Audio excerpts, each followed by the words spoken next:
देखो इसमें क्या था कि एटॉमिक स्ट्रक्चर, ठीक है ना। ये एटम्स में जैसे आपने पढ़ रखा है, आपने केमिस्ट्री में थोड़ा बहुत पढ़ा हुआ है, ठीक है। इतना तो हम नहीं जाएंगे ब्रीफ में अभी, है ना, डिटेल में उसमें कि एटम्स क्या होता है आपका, है ना। आइसोटोप्स, आइसोबार, वो थोड़ा सा न्यूक्लियस में देखेंगे, ठीक है। बाकी यहाँ पे एटम्स की ही हम बात करेंगे, मॉलिक्यूल्स की और इसकी ये सब चीजें जो आपने केमिस्ट्री में पढ़ी हुई हैं, ठीक है। लेकिन जैसे जब बात हुआ एटम की, देखो अगर हम इसका थोड़ा सा, अगर हम हिस्ट्री जाएं, हिस्ट्री में अगर हम जाएं, तो हिस्ट्री में जब हम देखते हैं ना, तो हिस्ट्री इसकी बड़ी क्योंकि देखो केमिस्ट्री में जब आपने एटॉमिक स्ट्रक्चर चैप्टर पढ़ा था, याद है ना, एटॉमिक स्ट्रक्चर पढ़ा था कि नहीं, है ना। तो एटॉमिक स्ट्रक्चर जो आपने पढ़ा था उस चैप्टर में क्या था, उस चैप्टर में आपने कि ओरिजिन कैसे है, क्या एटम जो है मतलब किस तरह से आपका न्यूक्लियस, किस तरह से जो है न्यूक्लियस का है, तो उसमें इलेक्ट्रॉन्स जो रहते हैं वो एक्चुअल में क्या कहते हैं, कैसे घूमते हैं। तो ये सब चीजें बीच में इलेक्ट्रॉन्स के बारे में पता किया गया कि इलेक्ट्रॉन्स कैसे, इलेक्ट्रॉन क्या होता है, इलेक्ट्रॉन को आइडेंटिफाई किया गया, कैथोड रे ट्यूब एक्सपेरिमेंट किया गया, नहीं। तो सारी चीजें जो हैं एक तरह से देखी गई, चीजें जब देखी गई कि भाई इसका क्या नाम है, एटॉमिक उसके बारे में, एटम के बारे में, इलेक्ट्रॉन का डिस्कवर हुआ, प्रोटॉन का डिस्कवर हुआ, न्यूट्रॉन का डिस्कवर हुआ, है ना। और जैसे आपने पढ़ा होगा, जे जे थॉमसन वाला पढ़ा था कि जे थॉमसन ने जो है वो इलेक्ट्रॉन्स के बारे में बताया। फिर ऐसे ही रदरफोर्ड थे, चैडविक थे, ठीक है। तो बहुत सारी थ्योरी, आपने छोटी छोटी थ्योरी जो है वो पढ़ रखी है। लेकिन रदरफोर्ड ने एक मॉडल दिया था, आपको याद होगा, रदरफोर्ड ने अपना अल्फा स्कैटरिंग मॉडल दिया था, याद है ना, alpha beams gold pleated sheet पे।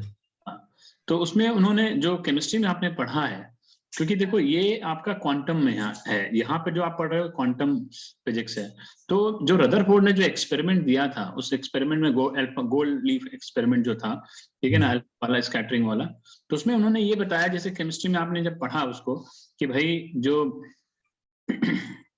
अल्फा स्कैटरिंग था, तो उसमें आपको ये बताया गया कि भाई जो अगर हम बम्बार्डिंग करते हैं, ठीक है ना, अल्फा पार्टिकल की टुवर्ड्स द गोल्ड न्यूक्लियस, तो उसमें से क्या होता है कि कुछ तो सीधे निकल जाते हैं। तो रीजन बोला गया कि रीजन क्या होता है भाई, तो रीजन उसमें कुछ दिया गया कि इसमें स्पेस होता है इसके चारों ओर जी, इसलिए वो स्ट्रेट अवे निकल जाते हैं, यही बोला गया था ना। केमिस्ट्री में कोई प्रैक्टिकल जो मतलब लॉजिकल एक्सप्लेनेशन नहीं है उसमें, यही बोला गया कि खाली स्पेस होता है इसलिए आ जाता है। फिर उसको बोला गया कि जो है, फिर बम्बार्ड किया गया, देखा गया तो कुछ जो है, यानी अगर 8000 मैं 8000 अगर लेता हूँ इलेक्ट्रॉन मतलब चार्ज पार्टिकल, तो उसमें से कोई एक जो होता है वो उल्टा लौटता है। हाँ, तो ऐसा क्यों है, क्वेश्चन उठा, ऐसा क्यों है, क्या रीजन है उसका कि इतने पीछे की तरफ वापस आ रहे हैं, मतलब उसका रीजन क्या है कि वो पीछे आया। तो उसमें भी कोई वैलिड रीजन नहीं था, ठीक है। उसके बाद है कुछ डेविएट हो जाते हैं अपने पाथ से आकर के, तो उसका कोई वैलिड रीजन नहीं था। तो ये सारी चीजें बस उन्होंने, तो अल्फा एक कहते हैं, एक जो कंक्लूजन जो उन्होंने निकाला, वो कंक्लूजन जो था वो आपने पढ़ लिया, और उसमें आपने बता दिया कि ये चीजें हमने इसमें देखी, ऑब्जर्व करी एक तरह से। लेकिन यहाँ पर हम थोड़ा सा इसके बारे में पढ़ेंगे कि एक्चुअल में जो है क्यों होता है और क्या रीजन है इसका, ठीक है। तो सबसे पहला जो टॉपिक है वो है distance of closest approach. Heading डालो बेटा, देखो डिस्टेंस ऑफ क्लोजेस्ट अप्रोच, ठीक है ना। सबसे पहला है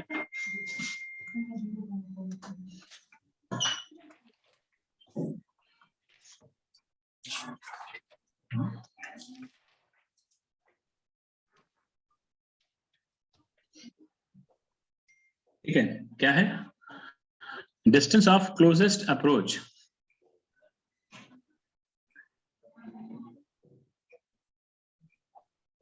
तो डिस्टेंस ऑफ क्लोजेस्ट अप्रोच क्या होता है, डिस्टेंस ऑफ क्लोजेस्ट अप्रोच होता है कि भाई अगर मान लीजिए जैसे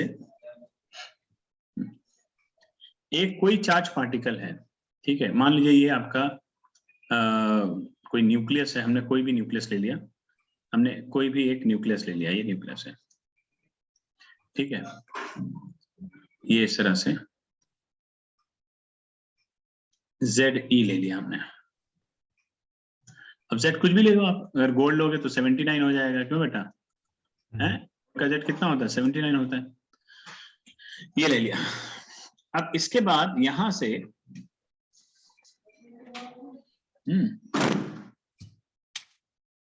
यहां पर एक अल्फा पार्टिकल लिया गया, एक्चुअली यहाँ पे ये अल्फा पार्टिकल लिया गया। अल्फा पार्टिकल का मतलब होता है कि हीलियम न्यूक्लियस।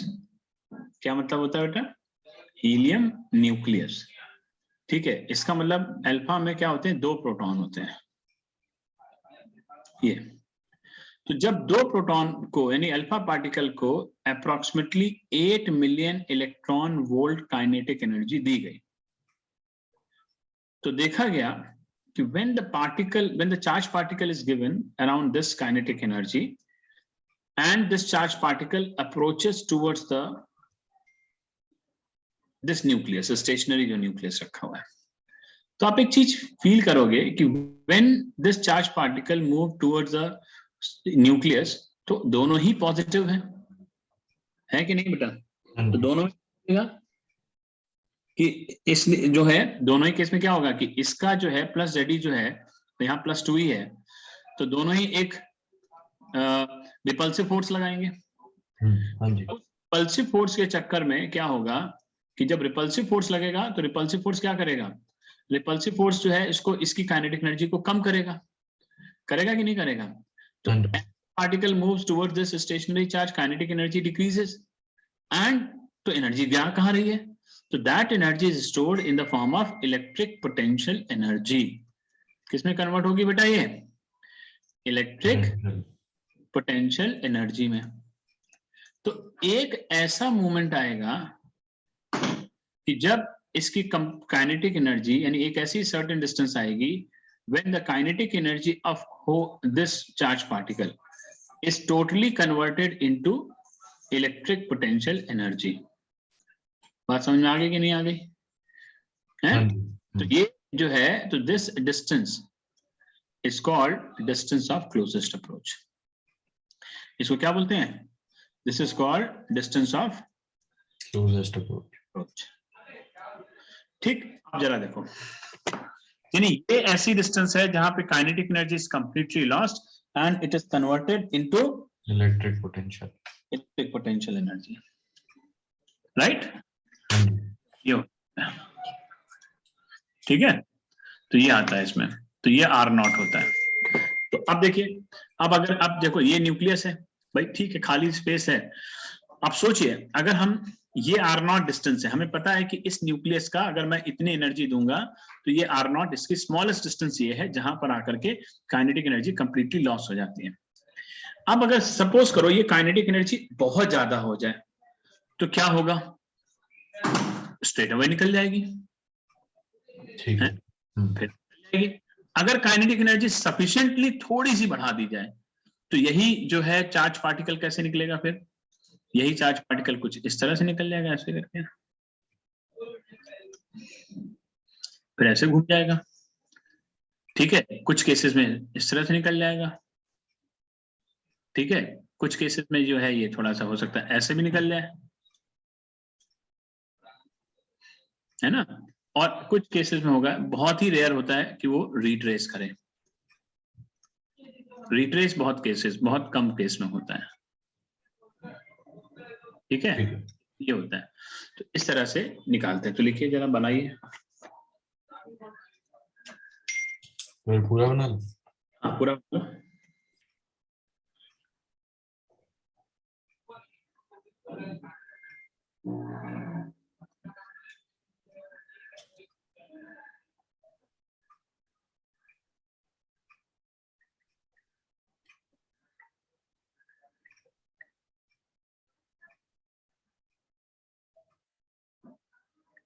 सर रिफ्लेक्शन में कुछ भी नहीं करना ना, रे ऑप्टिक्स में? रिफ्लेक्शन में बेटा कुछ भी नहीं है, लेकिन बस थोड़ा सा नॉलेज के लिए इतना पढ़ लो बस, और कुछ नहीं है। ठीक है, हाँ जी। मतलब उसके तो फिर कॉन्वेक्स कॉनकेव के डायग्राम वगैरह तो नहीं करना ना। नहीं, बस न्यूमेरिकल आप देख लो एक बार, ठीक है।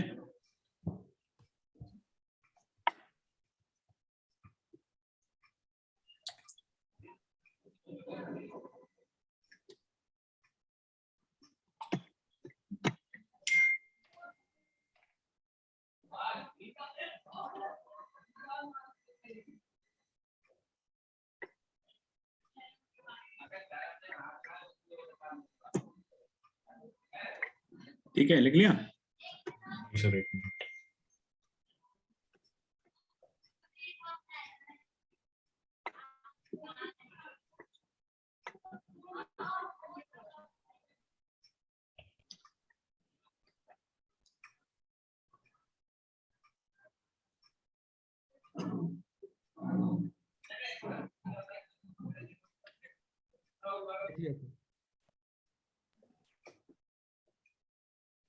ठीक ठीक है। है, लिखो। तो डिस्टेंस ऑफ क्लोजेस्ट अप्रोच क्या है कि it is the minimum distance, is the minimum distance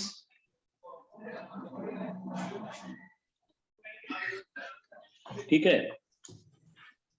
कौन अचीव करता है? अल्फा पार्टिकल, है ना, alpha particle when its whole kinetic energy is completely converted into potential energy, ठीक है, ठीक है। तब तो यहां पे क्या आएगा कि काइनेटिक एनर्जी जो होगा is equal to electric potential energy. तो kinetic energy is equal to electric potential energy क्या होगी बोलो बेटा? 1/4πε0, ठीक है बेटा।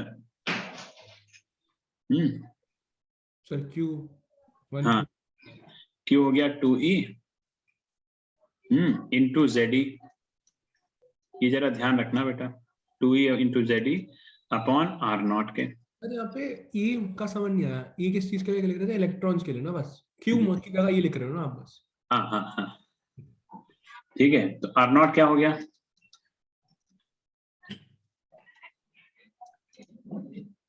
VZD upon K।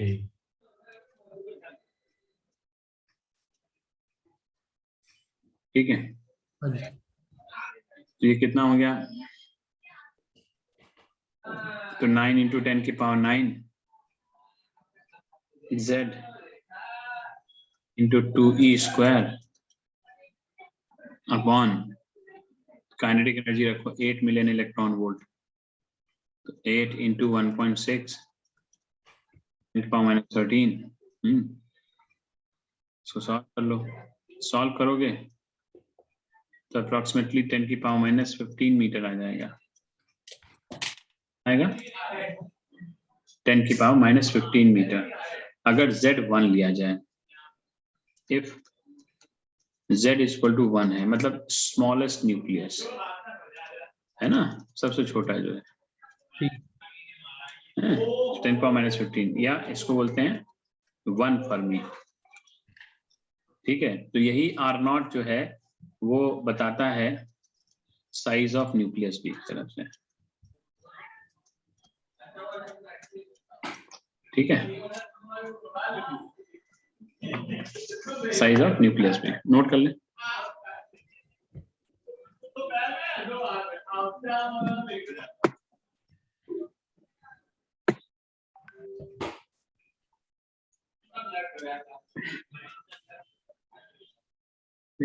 कहाँ चली गई?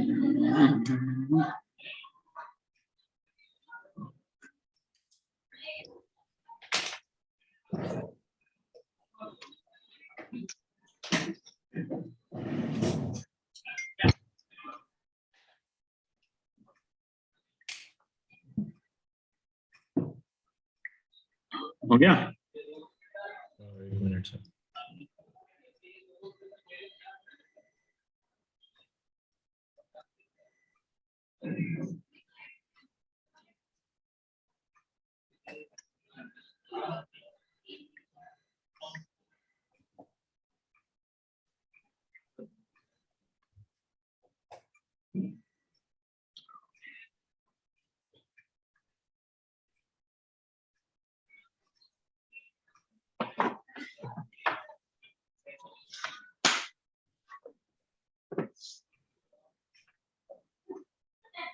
हो गया सर। हाँ जी सर, हो गया। हो गया।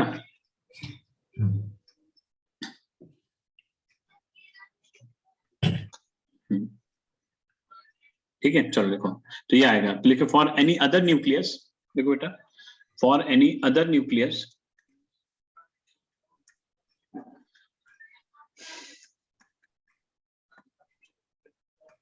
for any other nucleus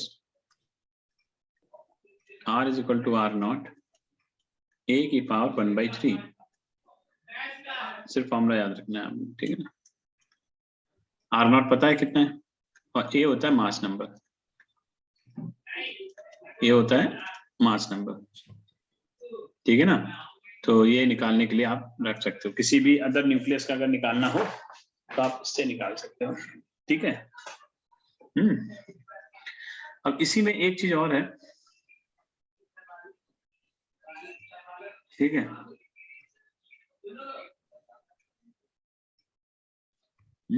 इसी में जो है आपका आता है एक क्या नाम है वो, इम्पैक्ट पैरामीटर, लिखो इम्पैक्ट पैरामीटर, इसी से डेफिनेशन से ही आता है, देखो है ना, इम्पैक्ट पैरामीटर। इम्पैक्ट पैरामीटर होता है कि जैसे मान लो जो ट्रेजेक्ट्री होती है, जो अल्फा पार्टिकल जो आपने है ना, तो जो ट्रेजेक्ट्री है that is based on the impact parameter. Actually impact parameter होता है कि कितना एक परपेंडिकुलर डिस्टेंस, मैं तुमको डायग्राम से बना करके दिखाता हूँ कि कितना होता है। तो इम्पैक्ट पैरामीटर जो है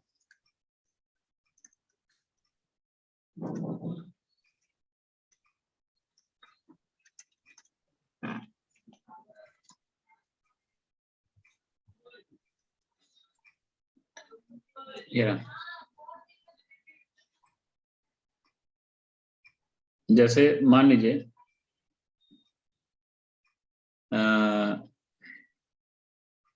ये चार्ज पार्टिकल, ये न्यूक्लियस है, मान लो ये न्यूक्लियस है, देखो दो अलग अलग डायग्राम मैं तुमको बताऊंगा, ठीक है ना। ये मान लो न्यूक्लियस है, अब एक चार्ज पार्टिकल ऐसे आ रहा है, मान लो फेंका गया इस तरह से, ऐसे इसकी तरफ अप्रोच कर रहा है। अब यहां आकर के इसकी काइनेटिक एनर्जी जो है, ये इसने पाथ को क्या किया, रिट्रेस कर लिया, क्योंकि रिपल्सिव फोर्स बढ़ गया यहाँ पर आकर के, तो ये रिट्रेस कर गया ऐसे, मतलब आ ऐसे रहा था, अप्रोच ऐसे कर रहा था, ठीक है। कोई भी हो, चाहे हम अल्फा पार्टिकल लें चाहे कुछ भी लें, ठीक है। तो ये अगर अल्फा पार्टिकल है, तो अल्फा पार्टिकल अगर इस तरह से आ रहा था, तो ऐसे करके निकल गया, ये तो इसका जो ये होता है स्कैटरिंग एंगल, कि इतना स्कैटरिंग एंगल है ये। तो आप क्या करो कि आप एक काम करो कि आप इसको आगे बढ़ाओ ऐसे, ठीक है। और इसके बाद जो है आप यहां से इसके न्यूक्लियस के सेंटर से, है ना, और जो तुम्हारा प्रोजेक्शन है, ये प्रोजेक्शन हुआ ना, ठीक है, तो इससे एक इसके पैरेलल एक ड्रॉ करो, तो आप देखोगे कि जो परपेंडिकुलर डिस्टेंस आएगा इसके बीच में, ये या यहां से ड्रॉ कर लो ऐसे, ये this is called impact parameter actually, समझे, ये इम्पैक्ट पैरामीटर कहलाता है, ये दिस वन, ठीक है। तो एक तो आप इस तरह से,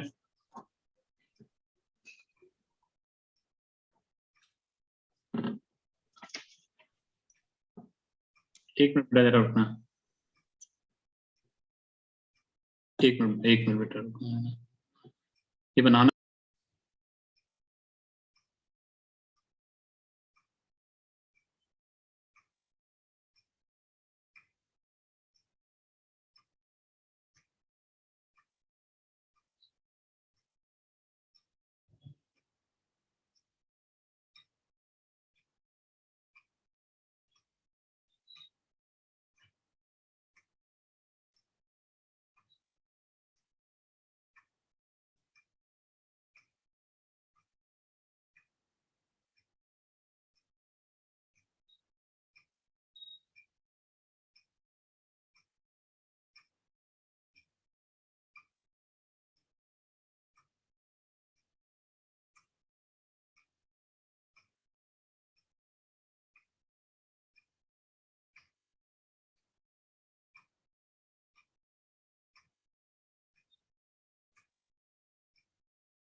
एक मेल आ गया था एक्चुअली अर्जेंट।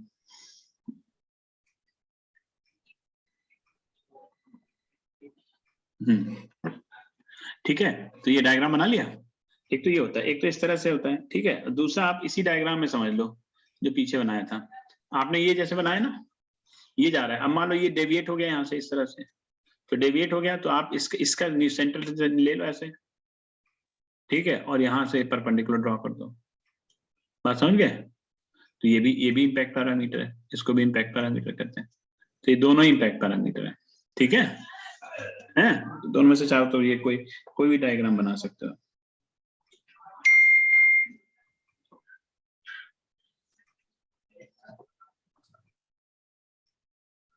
ठीक है सर, ये तो कर लिया।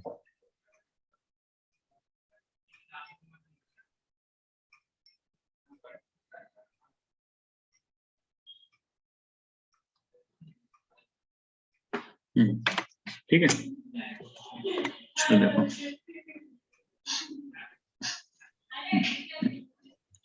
लिखो, है ना। तो इम्पैक्ट पैरामीटर क्या होता है, लिखिए, हेडिंग लिखो बेटा, डेफिनेशन है इसकी। Impact parameter is the perpendicular distance, impact parameter is the perpendicular distance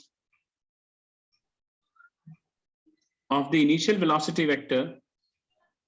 Impact parameter is the perpendicular, theoretical है चैप्टर है पूरा, ठीक है ना, एक ही दो न्यूमेरिकल में बस ज्यादा जाता है, ठीक है। Impact parameter is the perpendicular distance of the initial velocity vector of alpha particle, of the alpha particle from the center of the nucleus, from the center of the nucleus, ठीक है। तो इसका फॉर्मूला होता है impact parameter का, ठीक है। आप सिर्फ फॉर्मूला अपने दिमाग में रखो बस, बाकी कुछ नहीं रखना है। फॉर्मूला होता है B is equal to K ZE square cot phi by 2 upon KE, ठीक है। This is the impact parameter. Phi आपको पता चल गया, स्कैटरिंग एंगल हो गया।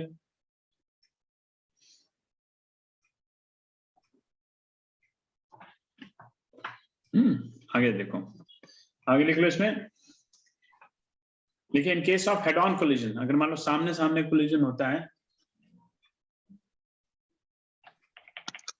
In case of head on collision, ठीक है, the impact parameter is minimum, impact parameter is minimum, ठीक है। Impact parameter is minimum and the alpha particle rebounds back, and the alpha particle rebounds back, ठीक है।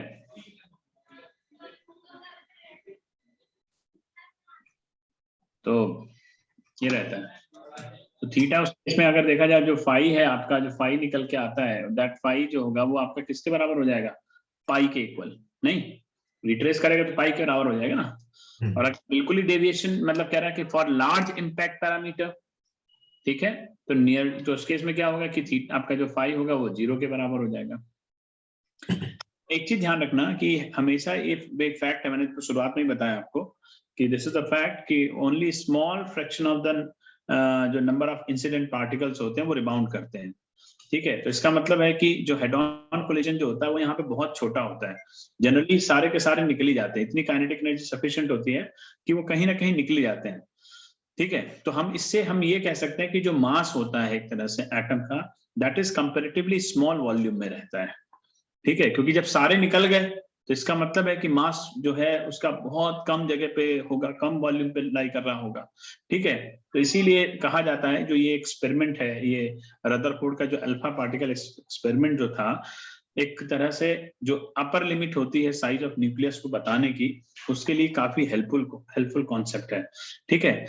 लेकिन आपसे Rutherford के बारे में तो पूछा जाएगा, रदरफोर्ड जो था उसका तो जो था, लेकिन उसके जो स्टूडेंट था उसने क्या कहते हैं, उसका स्टूडेंट का नाम था गीगर मार्सडीन। क्या नाम था? गीगर मार्सडीन। जो गीगर मार्सडीन थे, उन्होंने क्या कहते हैं, जो रदरफोर्ड का अल्फा स्कैटरिंग मॉडल था उसको और अच्छे से क्या कहते हैं एक्सप्लेन किया, हाँ एलिब्रेट किया उसको और अच्छे से एक्सप्लेन किया और एक एक चीज के बारे में बताया भी उन्होंने, ठीक है, कि इस तरह से हो सकता है। तो उन्होंने जो, जरा एक मिनट एनसीईआरटी खोलो, मेरे ख्याल से पेज नंबर शायद 416 होना चाहिए, देखिए जरा। ठीक है, 416 पेज नंबर। सर हेडिंग क्या होगी? क्या नाम है, गीगर मार्सडिन एक्सपेरिमेंट। जी डायग्राम दिया हुआ है। हाँ जी गीगर मार्सडिन एक्सपेरिमेंट। आयत कहाँ मिला तुझे? 416 पे डायग्राम है।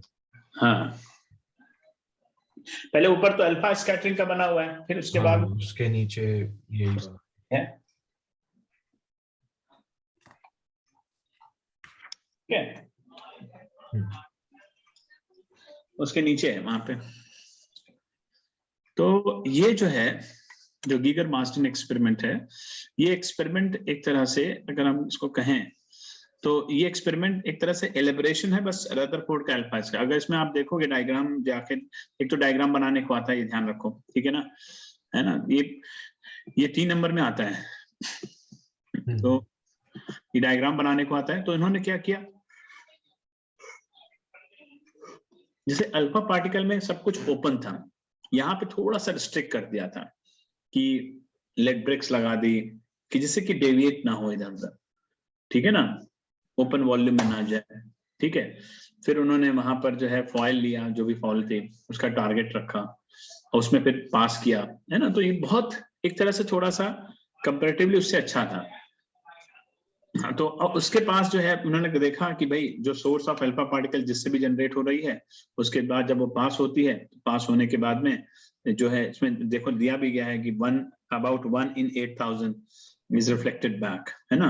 तो बहुत कम होती जो डेविएट होती लार्ज एंगल से, ठीक है। मैक्सिमम जो है वो कहाँ निकल जाती है, सीधे की सीधे निकल जाती है। तो इसमें एक ग्राफ भी बनाया गया है कि नंबर ऑफ, यहां से आप नोट भी करेंगे कि टिपिकल वाला जो पैराग्राफ है, टिपिकल वाला समथिंग, ठीक है ना, उस पैराग्राफ से आप वहां पर नोट करोगे उसमें कि जो typical graph of the total number something कुछ करके है, देखना है ना, नीचे लिखा हुआ है ना। यहाँ से लेकर के आप जब नेक्स्ट पेज पे जाओगे ना, तो नेक्स्ट पेज में जहां तक डिस्कवरी ऑफ न्यूक्लियस तक, हाँ, है ना, ये आप उसमें कर सकते हो, पढ़ोगे समझ में आ जाएगा।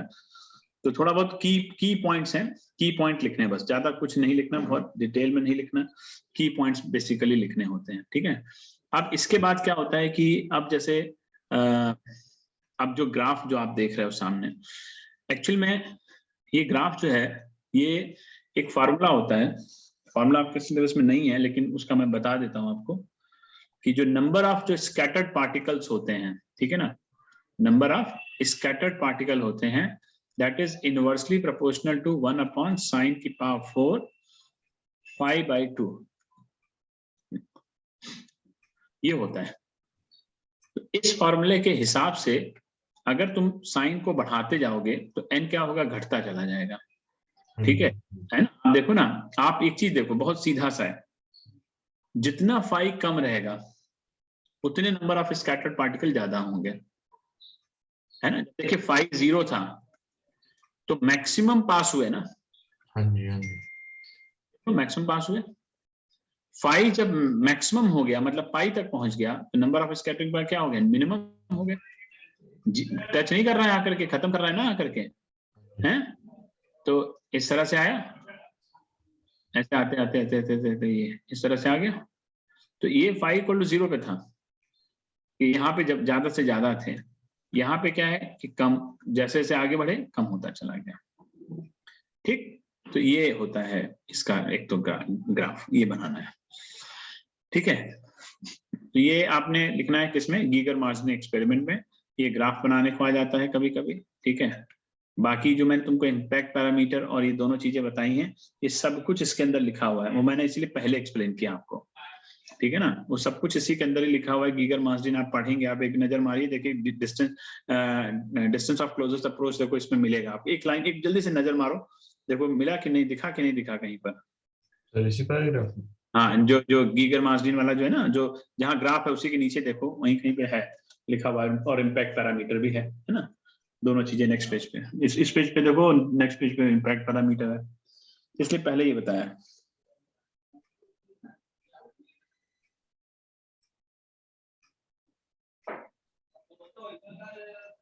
इसको वो भी कहते हैं, एक वर्ड और यूज करते हैं, मुझे एग्जैक्ट नाम नहीं याद आ रहा है, डिस्टेंस ऑफ क्लोजेस्ट अप्रोच भी बोलते हैं, एक नाम और देते हैं, याद क्यों नहीं आ रहा।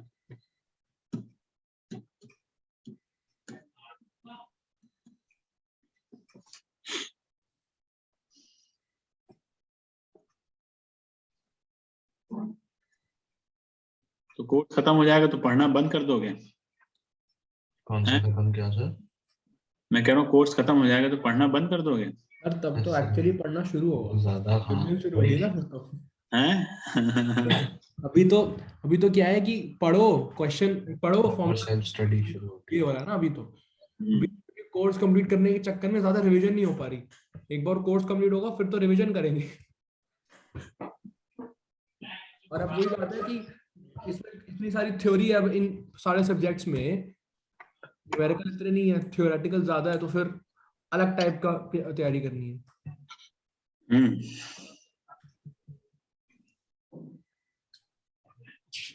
सर एक तो वहाँ जेई की भी मुझे भी वो नहीं आई, क्या कहते हैं, डेट शीट अभी नहीं कोई, मतलब कुछ आ ही नहीं रहा है। पता करवाता हूँ। ठीक है सर, ये तो कर लिया है ना, तो ये रहता है। ठीक है, अब लिखो कितनी, अब इसमें जैसे ये सब हो गया कि भाई ये ठीक है, और क्या नाम है, ठीक है, तो ये रदरफोर्ड का था। अब ये होता है कि आखिरकार कितनी एनर्जी होती है। जैसे रदरफोर्ड का आपको थोड़ा सा याद होगा, रदरफोर्ड ने एक चीज बताया था कि जब कोई इलेक्ट्रॉन किसी न्यूक्लियस के चारों ओर घूमता है तो घूमते घूमते जो है वो एक तरह से न्यूक्लियस की तरफ गिर जाता है ना, याद है ना, रदरफोर्ड ने ये चीज बताई थी, अगर आपको याद होगा तो उन्होंने ये कहा था कि जो ये एक तरह से कहीं ना कहीं अनस्टेबिलिटी दिखाता है। तो अनस्टेबिलिटी जो दिखाता है वो ये दिखाता है कि भाई अगर एक इलेक्ट्रॉन घूम रहा है न्यूक्लियस के चारों, इसका मतलब है कि वहां पर कोई ना कोई तो फोर्स लग रहा होगा। भाई न्यूक्लियस पॉजिटिव है और नेगेटिव है तो एक स्ट्रॉन्ग इलेक्ट्रोस्टैटिक फोर्स लग रहा है। और अगर किसी के, आप देखो ना, आप सीधी सी बात है, आपने कभी हुला हुप देखा है? हुप क्या कहते हैं? हुला हुप भी होता है। हुला हुप है ना, जिसको घुमाते हैं। अब जो घुमा लेता है, आप देखो उसको, वो टच नहीं कर रही होती है शरीर में लेकिन घूम रही होती है, थोड़ी देर टच करती है उसके बाद फिर घूमती भी रहती है आराम से, ना नीचे गिरती है ना ऊपर जाती है, घूम रही होती है। होता नहीं होता है?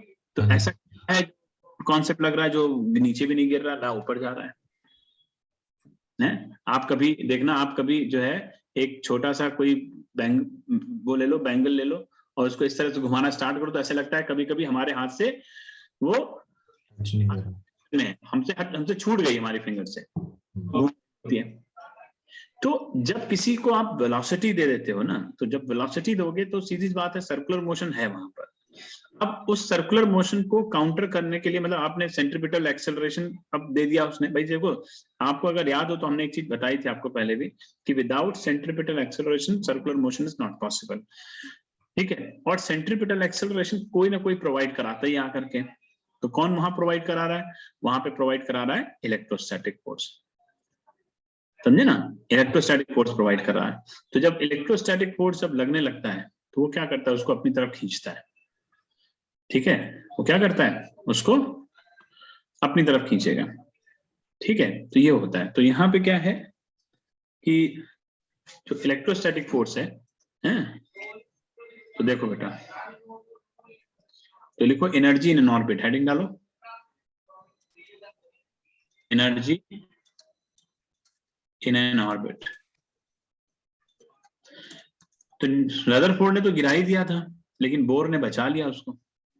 बोर ने कहा ऐसा नहीं होता भाई, स्टेबल ऑर्बिट में चलता है। फिर बोर ने अपने सारे पोस्टुलेट्स दिए थे नहीं दिए थे? ठीक है, तो ये था। तो जैसे ये है मान लीजिए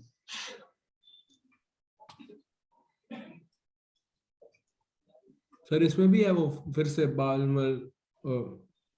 पाल्मर सीरीज, फिर पैस्चन और इसमें, लाइमन। हाँ इसमें तो पूरा डेरिवेशन है बेटा, पूरा डेरिवेशन। तुमने तो वहां तो सिर्फ फॉर्मूला पढ़ा था ना, हाँ सिर्फ फॉर्मूला पढ़ा।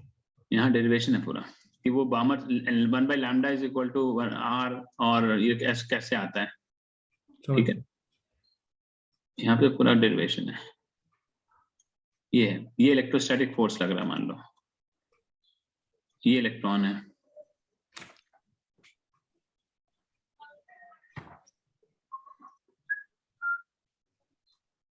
तुम लोग ने वैक्सीनेशन करा लिया? सर एक डोज लगाए बस। हाँ भाई, एक ही डोज अभी लग गया, लगवा लिया नहीं लगाया? हाँ जी सर, लगवा लिया। अभी नहीं सर, मैंने अभी नहीं लगाया। लगवा ले बेटा। इंतजार नहीं तो हो जाएगा, इंतहा हो गई इंतजार की। हाँ जी। ये एम है, ये मास एम है इसका, ठीक है, इस तरह से चल रहा है। तो इसके ऊपर एक इलेक्ट्रोस्टैटिक फोर्स लग रहा है, ये न्यूक्लियस हो गया, ये इसका ऑर्बिट हो गया, ठीक है। तो यहाँ पे एक तरह से जो सेंट्रीपिटल फोर्स है वो कौन प्रोवाइड करा रहा है? सेंट्रीपिटल इलेक्ट्रोस्टैटिक फोर्स है that provide the required centripetal force. जो इलेक्ट्रोस्टैटिक फोर्स है वो क्या दे रहा है? रिक्वायर्ड सेंट्रीपिटल फोर्स, ठीक है बेटा। तो यहाँ पे वो मिल रही है, ठीक है।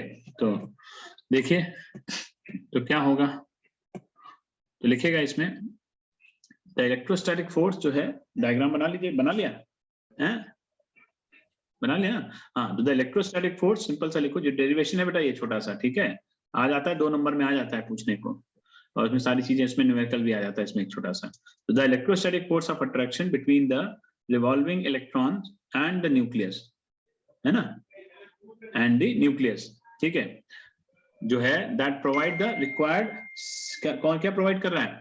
रिक्वायर्ड सेंट्रीपिटल फोर्स, ठीक है। तो क्या है, तो लिखेगा, अब लिखे, for a dynamically stable hydrogen atom, for a dynamically stable orbit in a hydrogen atom, for a, अब यहां से ड्राइव करते हैं, for a dynamically stable orbit, stable orbit in hydrogen atom। तो Fe किसके बराबर होगा बेटा? Fe इज इक्वल टू जो है तुम्हारा, अगर देखा जाए तो this is equal to mv²/r, ठीक है। और Fe क्या है यहाँ पे? 1/4πε0 into Ze into E upon r² is equal to mv²/r। तो mv² क्या हो गया? 1/4πε0 इंटू Ze²/r के, तो हाफ mv² कर दो इसको,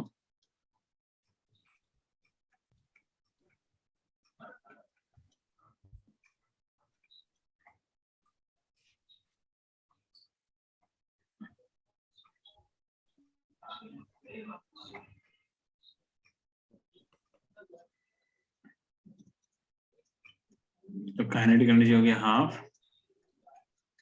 1/4πε0,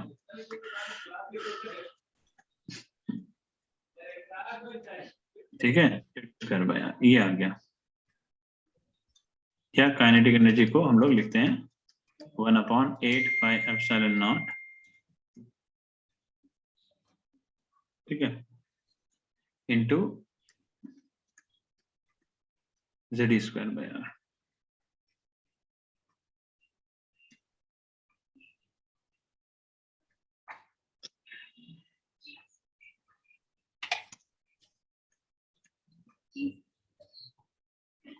ठीक है बेटा,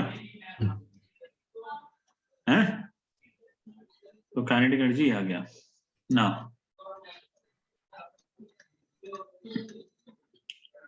पोटेंशियल एनर्जी क्या होगी? 1/4πε0 into Ze into -E upon r। तो पोटेंशियल एनर्जी आ गई -1/4πε0 इंटू Ze²/r, ठीक, ये पोटेंशियल एनर्जी आ गई। टोटल एनर्जी क्या आएगी? काइनेटिक प्लस पोटेंशियल, ठीक है। तो काइनेटिक एनर्जी हो गई आपकी 1/8πε0 Ze²/r माइनस 1/4πε0 इंटू Ze²/r। तो काइनेटिक क्या आ गया? ये माइनस ऑफ 1/8πε0 इंटू Z²/R। तो टोटल एनर्जी आ गई।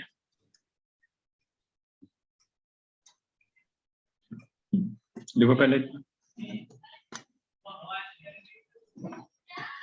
देख लिया। एग्जैक्टली।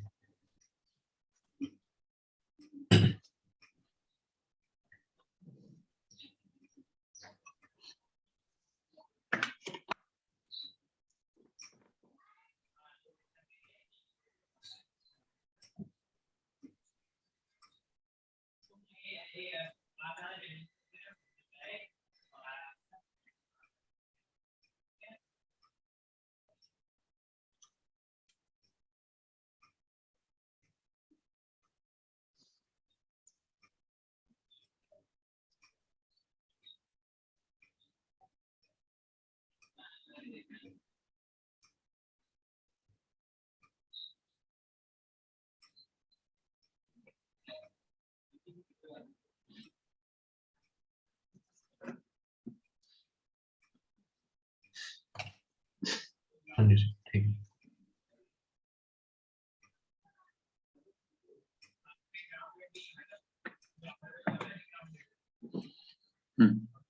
ठीक है, लिख दिया।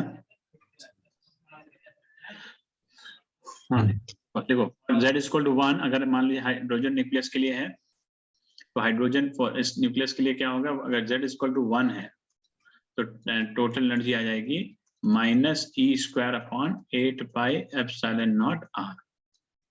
अच्छा, तो अब नेगेटिव साइन यहाँ क्या बताता है? नेगेटिव साइन का मतलब होता है this is bound to the nucleus, bound to the nucleus. ठीक है, टोटल एनर्जी होता है।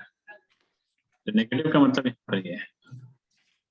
ठीक है, अच्छा अब इसके बाद देखो तो ये आ जाएगा है। अब जैसे इसमें अब अगर देखो तो काइनेटिक एनर्जी जो है वो माइनस ऑफ टोटल एनर्जी के बराबर होगा, होगा कि नहीं होगा देखो है। और काइनेटिक एनर्जी जो होगा वो half of the potential energy भी होगा, माइनस ऑफ। ठीक है, यानी पोटेंशियल एनर्जी एक तरफ से -2 टाइम्स ऑफ के भी होगा। तो जनरली ये काइनेटिक एनर्जी इलेक्ट्रॉन वोल्ट्स में दी जाती है। ठीक है ना, इलेक्ट्रॉन वोल्ट में दिया जाएगा। इलेक्ट्रॉन वोल्ट जैसे मान लो आपको बोला गया कि टोटल एनर्जी जो है वो -3.4 इलेक्ट्रॉन वोल्ट है, तो उसकी काइनेटिक और पोटेंशियल एनर्जी क्या है तो आप निकाल सकते हो। नहीं निकाल सकते आराम से है भाई? ठीक है, डायरेक्ट फॉर्मूला यूज करके निकाल लोगे ये लोग। ठीक है, चलो आगे देखो। नेक्स्ट है। ठीक है, एक मिनट।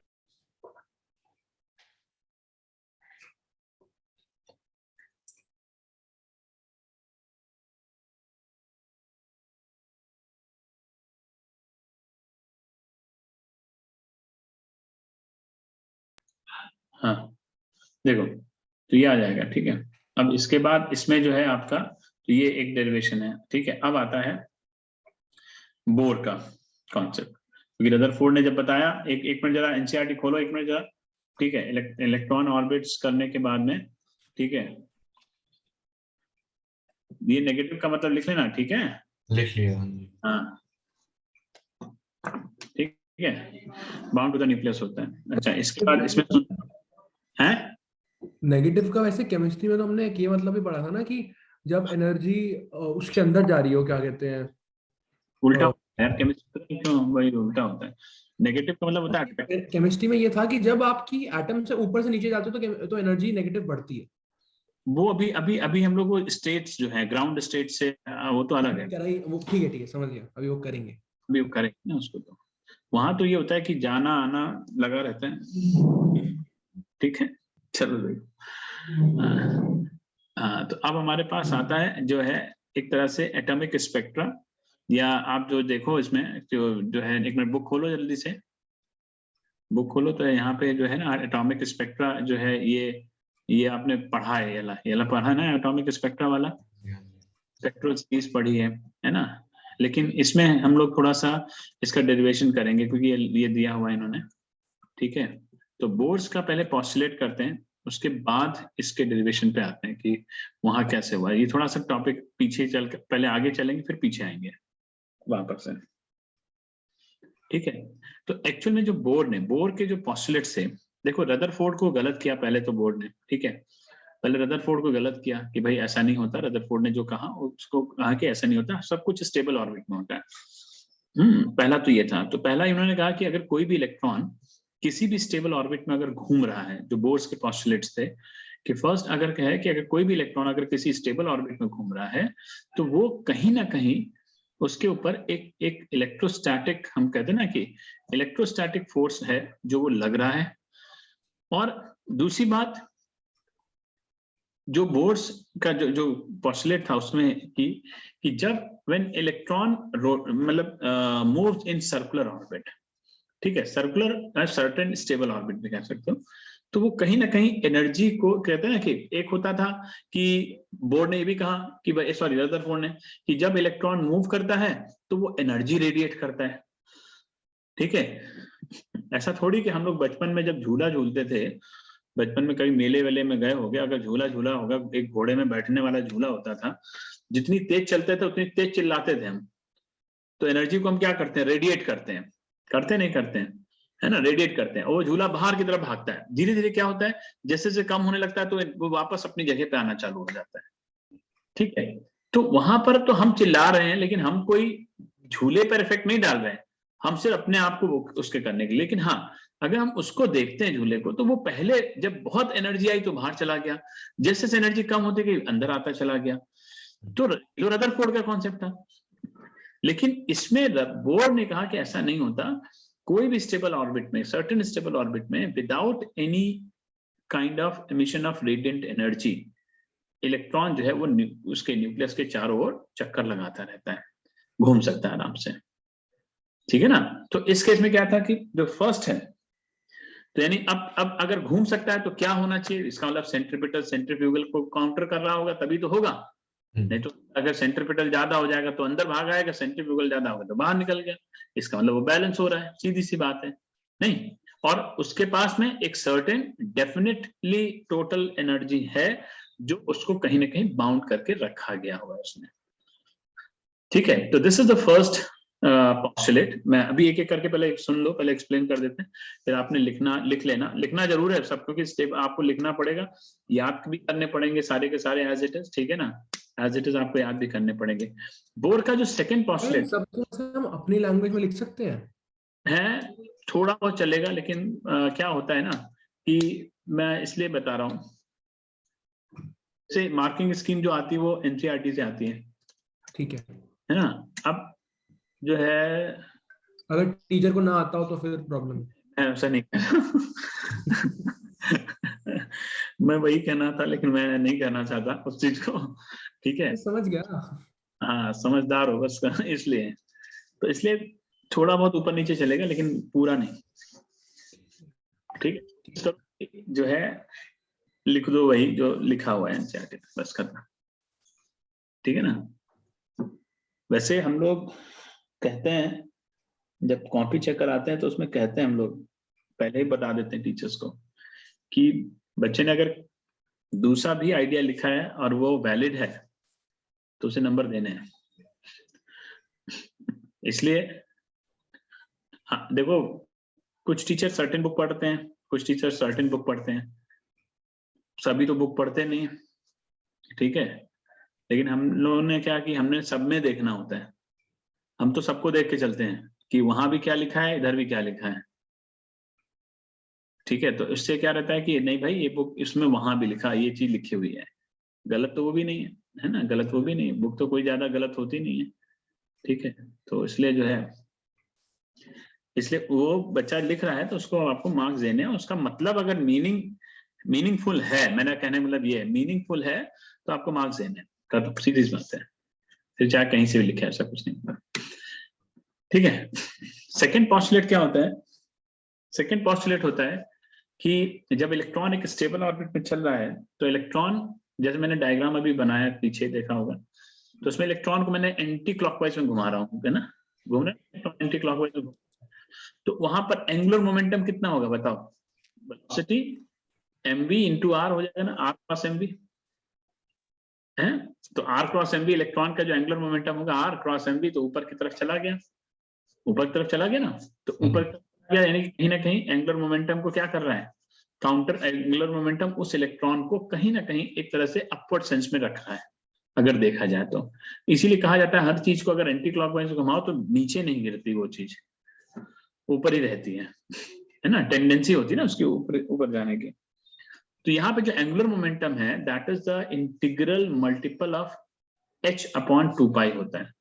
ये h अपॉन 2 पाई एक्चुअली में देखो, इसको थोड़ा सा अगर आप समझेंगे ना, तो फॉर्मूला है mvr is equal to nh upon 2 pi, लेकिन ये formula mvr is equal to nh upon 2 pi नहीं था, ये फॉर्मूला था n जब इंटीग्रल निकाला गया, कि जैसे क्योंकि हमने इंटीजर निकालना है तो नंबर चाहिए 1 2 3 4 चाहिए था, तो ऐसी क्या वैल्यू रखी जाए n की जिससे कि हर बार वो एक इंटीजर निकल आए। तो ये वैल्यू ही तुम्हारी n इज इक्वल टू जो आई थी वो mvr है ना, mvr अपॉन h अपॉन 2 पाई रखी गई थी। तो इसको जब सॉल्व किया गया कि भाई इतना मास, इतनी वेलोसिटी, इतना रेडियस रखा जाए तो हम n की वैल्यू इंटीजर मिल जाएगी, तो जैसे से मिलती गई वो निकालते चले गए, ठीक है।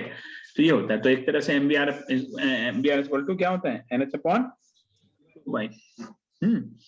इसका थर्ड जो था थोड़ा सा भाई अंदर आना जाना जो बाहर लगा रहता है ना, इसमें कहते हैं कि जो इलेक्ट्रॉन होता है, इलेक्ट्रॉन का जो ट्रांजिशन होता है वो एक जगह से दूसरी जगह पे होता है, एक स्पेसिफाइड नॉन रेडिएटिंग हम बार बार यूज करें क्योंकि एनर्जी रेडिएट नहीं हो रही है, जो पर्टिकुलर ऑर्बिट में, ये ध्यान रखना, किसमें, पर्टिकुलर ऑर्बिट में। अगर मैं कहता हूं कि फर्स्ट ऑर्बिट है, सेकंड ऑर्बिट है, तो फर्स्ट ऑर्बिट में एनर्जी रेडिएट नहीं हो रही है, हाँ, लेकिन जब वो फर्स्ट से सेकंड में जाएगा तो एनर्जी को वो देगा या लेगा, हमें ये देखना पड़ेगा, ठीक है। तो अगर किसी भी ऑर्बिट से किसी में जाता है, ठीक है, तो फोटोन जो होता है वो कहीं ना कहीं एमिट करता है एनर्जी को, ठीक है। अगर मान लीजिए हम लोअर एनर्जी में जाते हैं तो कहीं ना कहीं जो फोटोन होगा वो एमिट करेगा एनर्जी को, और वो जो डिफरेंस होगा EI minus EF that is equal to HF के बराबर होता है। तो अगर मैं इनर से आउटर ऑर्बिट में जा रहा हूं तो इनर ऑर्बिट में क्या होता है, मोर नेगेटिव एनर्जी होती है, ठीक है ना, आउटर ऑर्बिट में लेस नेगेटिव एनर्जी होती है। तो इसका मतलब हमें लेना पड़ेगा ना, वहां से हमें क्या करना पड़ेगा, लेना पड़ेगा, है ना, रिसीव करना पड़ेगा, एब्जॉर्ब करना पड़ेगा। लेकिन जब हम आउटर से इनर पे आते हैं तो हम रिलीज करते जाएंगे, बहुत सीधा सा है। मोर नेगेटिव होती है इनर ऑर्बिट में, आउटर ऑर्बिट में लेस नेगेटिव होती है। तो लेस नेगेटिव से आप जब आओगे इधर, और जब आप मोर नेगेटिव से जाओगे तो ये होते। तो तीन ये बोर के पॉस्टुलेट थे। एक मिनट, पेज नंबर है 424, है ना, बुक में देखियो, है ना। तो वहां पे 3 स्टेटमेंट्स लिखी हुई हैं टैलिक्स में, तो तीनों स्टेटमेंट्स आपने मार्क कर लेनी है, तो तीनों स्टेटमेंट अच्छे से लिख लेनी है, ठीक है ना, ठीक है, हाँ, स्टेटमेंट्स अच्छे से लिखना है। वैसे एसएल और से कर सकते हैं इनको याद, अगर इनको अलग हो तो ऐसे होता सिमिलर ही है, होता सिमिलर ही है ना, लेकिन क्योंकि अभी क्या है ना, तुम प्री बोर्ड में करोगे तो तुम्हारे जो गुरुजी हैं वो एनसीईआरटी के वो भी है ना, तो ऐसे एनसीईआरटी के हैं वो तो ठीक है, बट ना जैसे कभी कभी होता है, अगर आप देखो ना तो क्वेश्चंस देते वो एसएल और से हैं।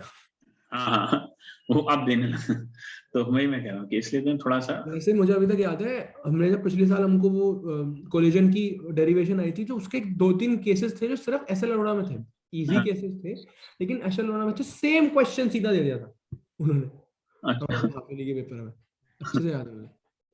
सर अभी वैसे टाइमलाइन कैसी है, अगर आप कह रहे हो प्रैक्टिकल मार्च में है, बोर्ड अप्रैल में, तो ये प्री बोर्ड और जो भी यूनिट टेस्ट जो भी होगा।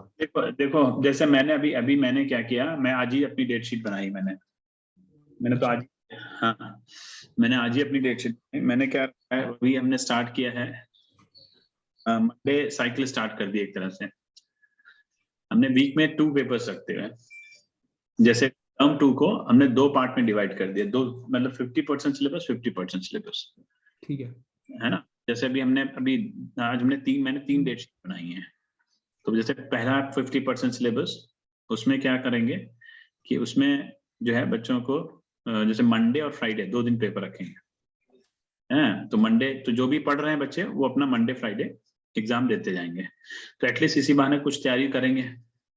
सर बट देंगे तो ऑनलाइन ही। मैं कहता हूँ कुछ भी करें यार, देखेंगे तो सही कम से कम। मैं कहूँ कुछ भी करें हैं, ऐसे तो कुछ नहीं देखेंगे, ऐसे तो कुछ भी नहीं देखेंगे, जब तक उनको नहीं लगेगा तो वो नहीं करेंगे कुछ भी। ऐसे कम से कम मैं कहता हूँ ठीक है, देख देख के भी लिख लो, लिखोगे तो सही कम से कम, क्योंकि हमने पूरा थ्योरेटिकल पेपर देना लिखने का तो कोई आ नहीं जाएगा कि लो हम लिखते बैठ करके, लिखना पड़ेगा। तो जब आप लिखेंगे तो कुछ तो दिमाग में जाएगा कि यार हाँ भाई ये लिखा है हमने, मैं भले क्या कैसे भी करो तुम, मुझे उससे हुआ नहीं। तो 2 पेपर, फिर उसके बाद इसी तरह से फिर दूसरा रखेंगे 50%, उसके बाद प्री बोर्ड बना दिया एक पूरा फुल। ठीक है, तो मार्च 10 तक मैंने खत्म कर दिया सारे। प्री बोर्ड भी मार्च 10 तक हो जाएगा? हाँ, मार्च 10 तक पूरा खत्म कर दिया।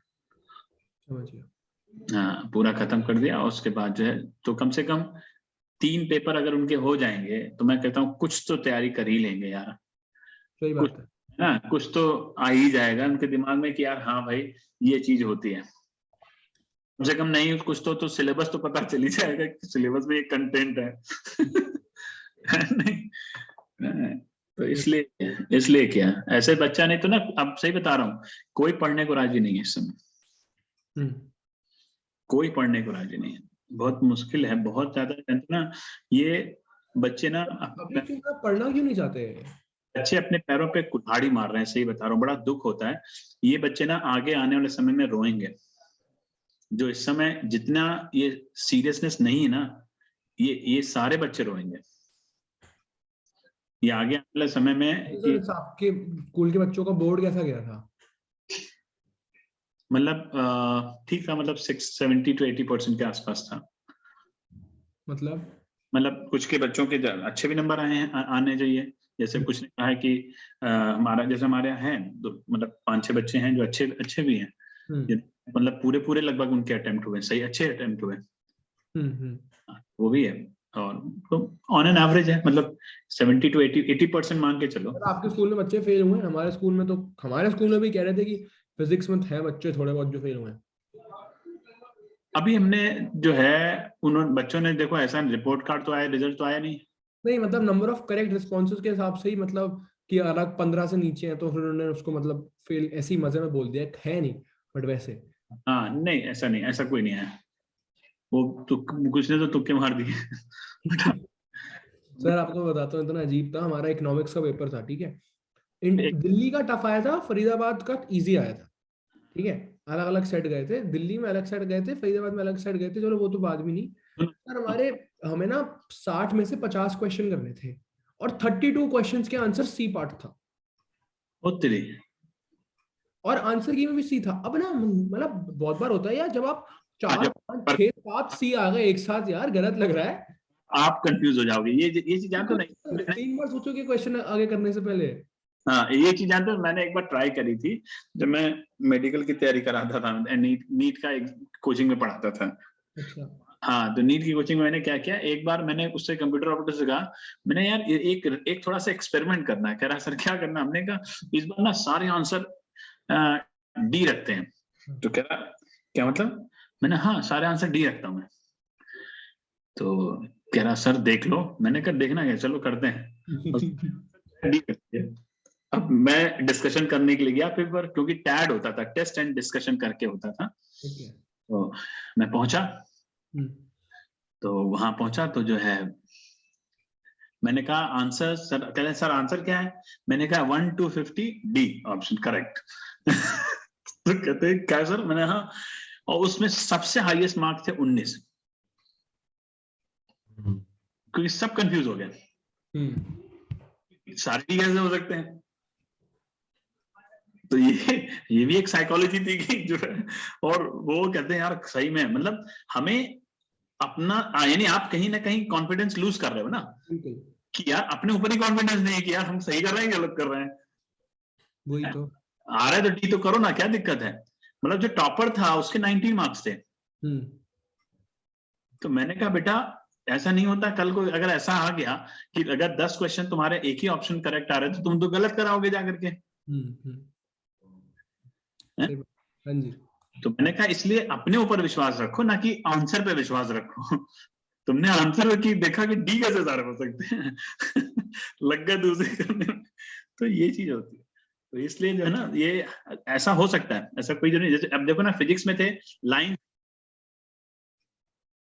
क्या सर, आपकी आवाज चली सर आपकी आवाज चली गई, आ रही है? नहीं आ रही सर। म्यूट अनम्यूट करना। Hello hello. हाँ सर, अब आ रही है। हाँ, तो हमें अभी जैसे फिजिक्स का पेपर था तो उसमें हमारे यहाँ इसमें एक जो सेट आया था उसमें 5-6 आंसर लगातार सी थे। तो अब बच्चा उसमें गलत कर देगा, ये क्या मतलब है? नहीं, हाँ पता है सर, सी ऐसा नंबर था जो इतना था, हाँ मतलब हर पेपर में सी बहुत थे। हाँ हाँ हाँ हाँ। बड़ा अजीब सा था। चलो ये तो ऐसे हमने ऐसे नोटिस कर लिया, बट कोई इको में तो हमें बहुत लग रहा था, क्योंकि इको हाँ में हाँ हाँ। हर क्वेश्चन में हो रहा था, इसीलिए। हम्म। हाँ जी, ठीक है। वही है ना। चलो देखो, तो अब हम जरा से इसमें आ जाएं।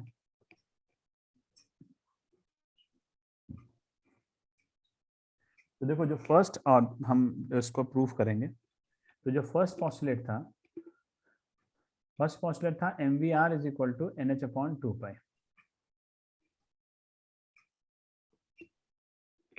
है ना। M V R is equal to N H upon 2 pi. Sorry, उल्टा बोल गया मैं, सॉरी। फर्स्ट ये नहीं था भाई, फर्स्ट था M V square by R is equal to 1/4πε0, ठीक है, into Z E into E upon R square, ठीक है। ये फर्स्ट था। और सेकेंड था M B R is equal to N H upon 2 pi, ठीक है। एंड थर्ड जो था, ठीक है, ये था E I minus E F is equal to H F, ये थर्ड था, ठीक है। 1 मिनट बेटा जरा।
है ना, EI माइनस। तो अब इसमें सबसे पहले हम निकालते हैं रेडियस। तो सबसे पहला डेरिवेशन आता है radius of the Bohr orbit, ठीक है।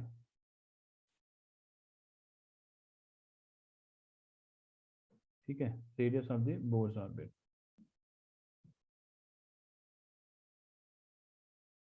देखो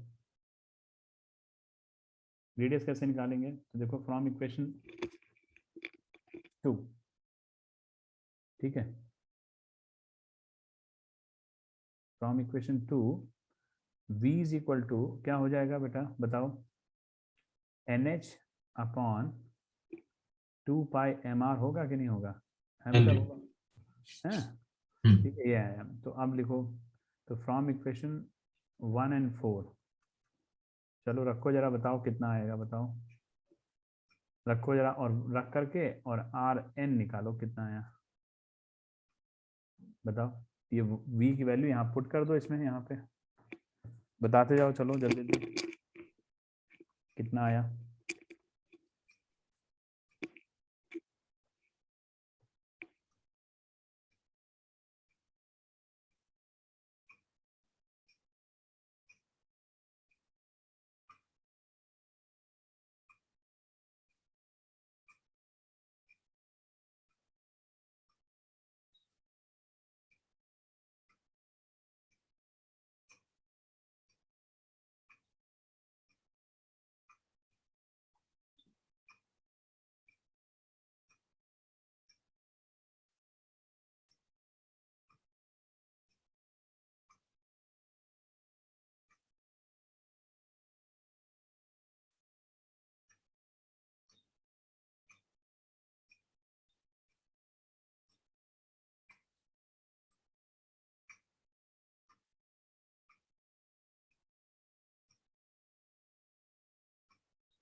आदित्य तेरा निकल गया क्या? नहीं भाई वही करो, कितने आए बताओ। वही करो। हाँ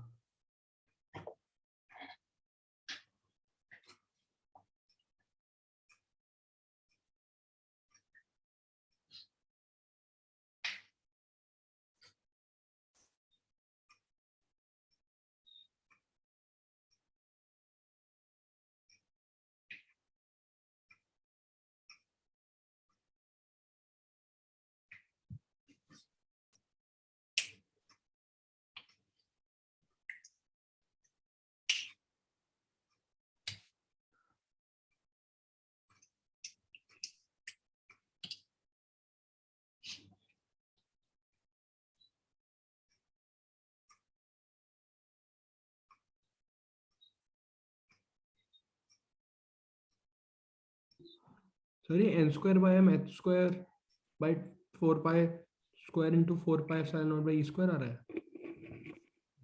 देखो कितना आ रहा है, एक बार फिर से बोलना जरा सा, क्या है बोला।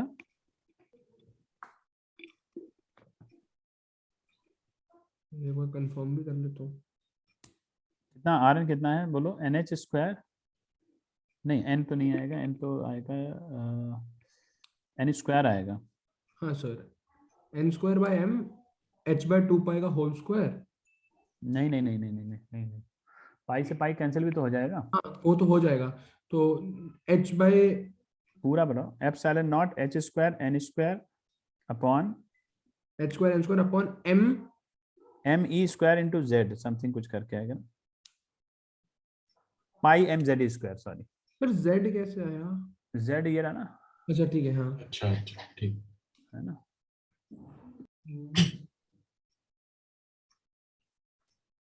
ये मेरे ख्याल से ये आएगा epsilon not h square n square upon pi m z e square, देखो यही आ रहा है। ऐसे दिखना होता है, मेरे ख्याल से ये आएगा शायद।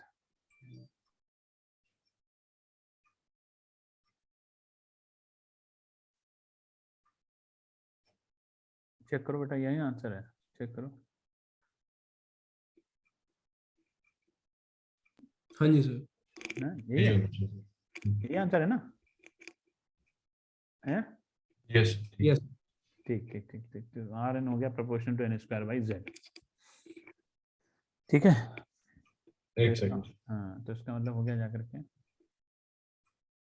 तो R one by R two is equal to, अगर निकाला जाए तो N one by N two square, तो इस तरह से रहता है। ठीक है ना? तो अब देखो इसको क्या लिखते हैं, R N is equal to लिखते हैं A nought into N square और Z is equal to 1। A nought is called Bohr's radius, क्या बोलते हैं? Bohr's radius, and this is the value of this one is approximately 0.514 के आसपास आती है नैनोमीटर के। एंगस्ट्रॉम, एक मिनट, 0.514 ही होती है, एंगस्ट्रॉम होती है ना?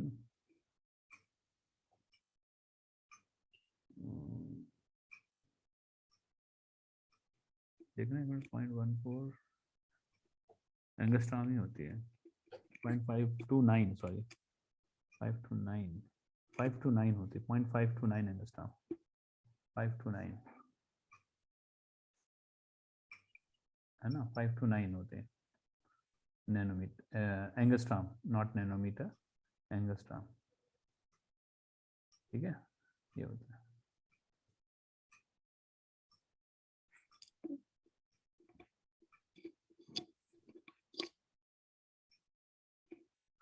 ठीक है, अच्छा अब देखो, ठीक है सर। हाँ, अब इसकी वैल्यू उठाओ, जो रेडियस आई तुम्हारी, इसको मान लो इक्वेशन नंबर 6, 5 मानोगे 6 मानोगे, 5 मान लो।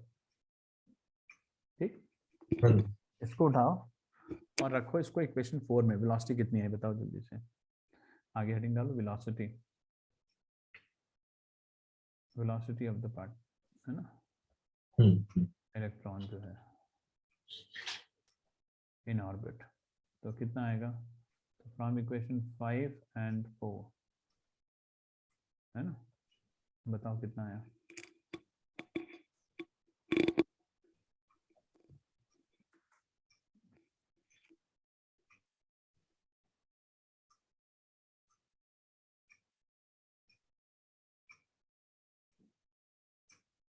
so ZE square by hmm, ZE square by 2 epsilon naught H। NH, NH है ना, NH, हाँ जी H है भाई। हाँ, जेड स्क्वायर, तो वी एन आ गया तुम्हारा, V N equal to Z E square upon 2 epsilon nought H into N, या हम इसको लिख सकते हैं V N is proportional to 1 by N. इसीलिए कहा जाता है जितना ऑर्बिट दूर होता जाएगा उतनी वेलोसिटी कम होती जाएगी। ठीक है ना, उतनी वेलोसिटी क्या होगी? कम होती है, ये ध्यान रखो। एक मिनट रुकना, एक मिनट रुको।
हेलो